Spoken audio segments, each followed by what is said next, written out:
అండి అందరికీ నమస్కారం. నేను మీ కట్టా కార్తీక్. జూబ్లీహిల్స్ ఉప ఎన్నికల్లో గెలుపు ఎవరిది? బీఆర్ఎస్‌దా? కాంగ్రెస్‌దా? నా అంచనాని మీ ముందు చెప్పబోతా ఉన్నాను. నేను జూబ్లీహిల్స్ ఉప ఎన్నికల్లో అన్ని విషయాలను కాంగ్రెస్ వైపు ఉన్న పాజిటివ్‌లు, నెగెటివ్‌లు, బీఆర్ఎస్ వైపు ఉన్న పాజిటివ్‌లు, నెగెటివ్‌లు, మాగంటి సునీత అభ్యర్థిగా ఆమె పాజిటివ్స్, నెగెటివ్స్, కాంగ్రెస్ అభ్యర్థి నవీన్ యాదవ్ ఆయన పాజిటివ్‌లు, నెగెటివ్‌లు అన్నీ కూడా మనం గతంలో చర్చించాం. సరే బీజేపీ అంటే వాళ్ళు థర్డ్ ప్లేసే, వాళ్ళు పోటీలో లేరు. గెలుపు బీఆర్ఎస్‌కి, కాంగ్రెస్‌కి మధ్య ఉంది. ఆ విషయాన్ని కూడా మనం మొదటి నుంచి చెప్పాం. బీఆర్ఎస్ పార్టీ నుంచి మాగంటి సునీత పోటీ చేస్తున్నారని, కాంగ్రెస్ వైపు నుంచి నవీన్ యాదవ్ పోటీ చేస్తున్నారని మొట్టమొదటిగా చెప్పింది మనమే. డే 1 నుంచి మనం ఏవైతే చెప్పుకుంటూ వస్తున్నామో అదే జూబ్లీహిల్స్ ఎన్నికల్లో జరుగుతూ వస్తుంది. ఇప్పుడు వాస్తవానికి నా పాత సర్వేలు చూసిన వాళ్ళు బీఆర్ఎస్‌కి లిటిల్ ఎడ్జ్ ఉంది అనేది వినుంటారు. అంటే 10% బీఆర్ఎస్‌కి, కాంగ్రెస్‌కి తేడా ఉంది. బీఆర్ఎస్ 10% ముందు ఉంది అనేది మీరు వినుంటారు. అదే మాటలో కూడా చెప్పాను. అధికార పార్టీ కాబట్టి కాంగ్రెస్ కొంత అడ్వాంటేజ్ తీసుకోగలదు. అధికార పార్టీకి అడ్వాంటేజ్ ఉంటుంది. చివరి సమయం దాకా చెప్పలేము. డబ్బు మద్యం కూడా ఎన్నికల్లో గట్టిగా పనిచేస్తాయి.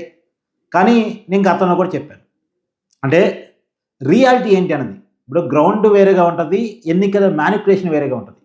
ఎన్నికల మ్యానిప్యులేషన్‌తో గ్రౌండ్‌ని కొద్దిగా మేనేజ్ చేయొచ్చు. ఇప్పుడు ఆ గ్రౌండ్ మేనేజ్ చేయబడింది. రియాలిటీలో రకరకాల క్యాలిక్యులేషన్స్ ఆధారంగా ఇప్పుడు మనకొస్తున్నటువంటి అంచనా మేరకు కాంగ్రెస్ పార్టీ జూబ్లీహిల్స్‌లో గెలవబోతా ఉంది. నవీన్ యాదవ్ 10,000-15,000 ఓట్ల మెజారిటీతో గెలవబోతా ఉన్నారు. బీఆర్ఎస్ పార్టీకి క్యాండిడేట్ మైనస్ అయ్యారు. సో, బీఆర్ఎస్ పార్టీ ఓటమి దిశగా వెళ్తా ఉంది. కాంగ్రెస్ పార్టీ జూబ్లీహిల్స్‌ని చేజిక్కించుకుంటూ పోతా ఉంది. బీఆర్ఎస్ పార్టీ ఇంకొక సిట్టింగ్ స్థానాన్ని కోల్పోతుందని చెప్పాలి. ఎందుకంటే ఇప్పుడు ఆ పార్టీ 2023 సార్వత్రిక ఎన్నికల్లో 39 స్థానాలు గెలిచింది. దాంట్లో 10 మంది పార్టీని మారారు. అంటే 29 మంది ఎమ్మెల్యేలు ఉండాలి.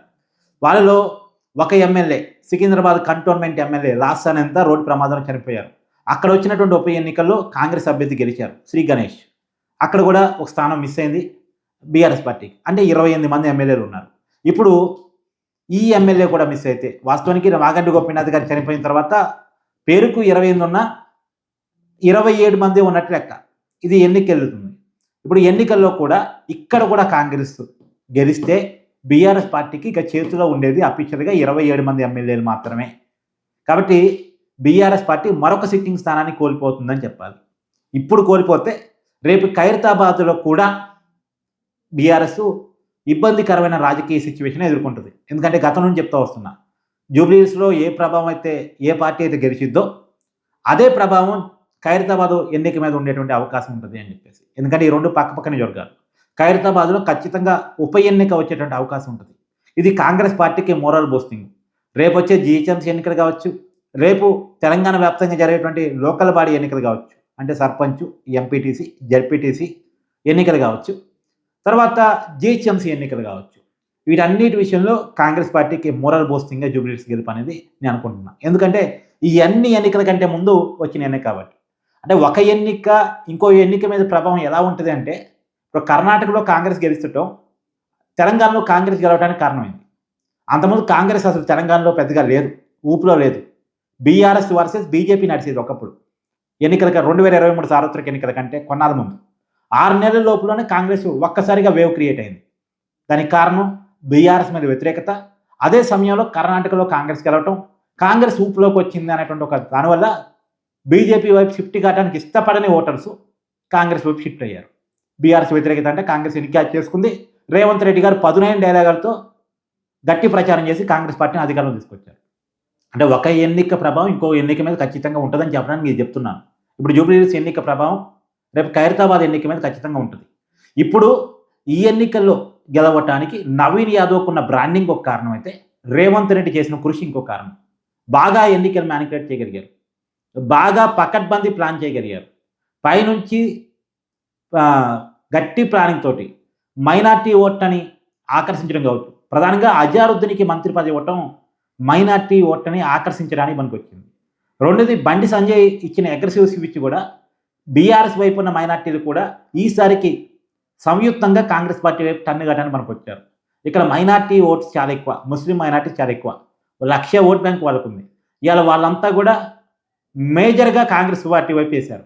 మేజర్గా వాళ్ళు బీఆర్ఎస్ పార్టీ వైపు వేయాలి, కానీ కాంగ్రెస్ పార్టీ వైపే వేశారు. కారణం అజారుద్దీన్‌కి మంత్రి పదవి ఇవ్వటం కావచ్చు, బండి సంజయ్ వ్యాఖ్యలు కావచ్చు, రేవంత్ రెడ్డి గారు చేసిన పోల్ మేనేజ్మెంట్ కావచ్చు, అదొకటి నవీన్ యాదవ్‌కు ఉన్నటువంటి పరిచయాలు కావచ్చు, ఎంఐఎం మద్దతు, వీటన్నిటికి మించి కావచ్చు. సో అన్ని క్యాలిక్యులేషన్ బీసీలు కూడా తమ బిడ్డను గెలిపించుకోవాలి ఈ ఒక్కసారికి. అంటే ఇదేమో గవర్నమెంట్ మార్చే ఎన్నిక కాదు. కాబట్టి ఇప్పుడు బీఆర్ఎస్‌కి అధికారం ఇచ్చిన, అంటే బీఆర్ఎస్‌కి జూబ్లీహిల్స్‌లో గెలిచిన బీఆర్ఎస్‌కి అధికారం పోదుగా. కాబట్టి ఇప్పుడు ఎన్నికతో ప్రభుత్వం మారేది లేదు కాబట్టి కాంగ్రెస్ పార్టీకి ఇస్తే అదో ఇదో పథకాలు ఇస్తారులే అని చెప్పేసి కారణంతో కూడా కాంగ్రెస్ పార్టీకి వేశారు. రోజు కాంగ్రెస్ పార్టీ గ్రౌండ్‌లో కొద్దిగా కొన్ని చోట్ల బెదిరింపులకు కూడా దిగారు. మాకు ఓటు వేయకపోతే మీకు ఈ పథకం తీసేస్తాం, మాకు ఓటు వేయకపోతే మీకు మంచి చేయం, ఇలా కొంత ఇది కూడా పనిచేసినాయి. అన్నీ పోల్ మేనేజ్మెంట్ బాగా చేసుకున్నారు, ప్రజల్ని బాగా మోటివ్ చేసుకున్నారు, మ్యానిపులేట్ చేసుకున్నారు. మొత్తంగా కాంగ్రెస్ పార్టీ వైపుగా విజయం వచ్చింది అని చెప్పాలి. Thank you.